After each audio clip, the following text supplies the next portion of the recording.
সবাই কেমন আছে? আশা করি ভালো আছো। তো আজকে মনসা পুজো, সবাই হয়তো পুজো দিচ্ছ। তো আমিও আজকে পুজো দেবো। আমি তেমনভাবে পুজো দেবো না, আমি নিম গাছে আমরা পুজো করি, তো নিম গাছে পুজোটাই দেবো।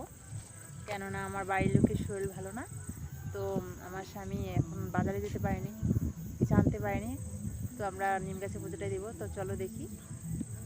তো দেখো, সকালে উঠে আমি ঘর টর মুছে পরিষ্কার করে দেখো সব ফিটফাট করেছি।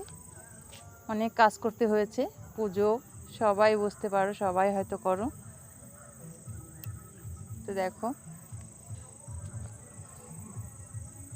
তো চলো আমাদের গাছের মন্দিরটা দেখি। আমরা নিম গাছে পুজো করি। তো নিম গাছে কদিন খুব বৃষ্টিতে একদম ধুয়ে মাটি নষ্ট হয়ে গেছে, তো লেপে নিব আমি এখন মাটি দিয়ে সুন্দর করে। তো জলটা নিয়ে আসলাম, জলটা নিয়ে আসছি। ভালো করে ভেঙে গেছে, অনেক মাটি ধুয়ে গেছে। তো আমি ফাসনি দিয়ে ভালো করে টেনে, জায়গায় জায়গায় মাটি ছিল না, ভালো করে লেপে নিচ্ছি, জুড়িয়ে জুড়িয়ে। অনেক কষ্ট হচ্ছিল, অনেক দিন ধরে বৃষ্টির জন্য লেপতেই পারছিলাম না। তো দেখো আমি ফুল নিয়ে চলে এসেছি, সুন্দর করে সাজাবো। তোমরা হয়তো অনেকেই জানো না, দেখো না যে নিম গাছে পুজো হয়, আমরা করি। আমরা নিরামিষ যারা খাই, আমাদের এখানে একটা পাড়া সবাই নিরামিষ খায়, সবাই নিম গাছে পুজো করি।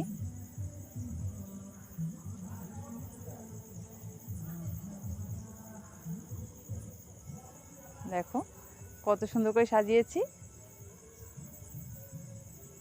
ভালো হলে কমেন্ট করে জানাবে। তো দেখো আমার কমপ্লিট হয়ে গেছে। তো আমি ধূপকাঠি ধরিয়েছি আর বাতাসা এনেছি, আসলে কলা পাতায় দিয়েছি নিম গাছে বাতাসা। দেখো আমি এখন নমস্কার করে নেব।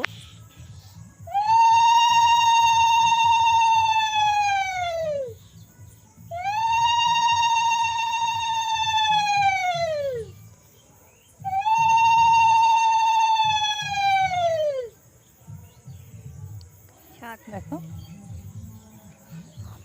ঠাকুর কাছে নমটা করে নিয়েছি, মনের ইচ্ছাটা চেয়ে নিয়েছি। তোমরা সবাই হয়তো কামনা করো, সবার জন্যই কামনা করেছি আমি, সবাই ভালো থাকবে।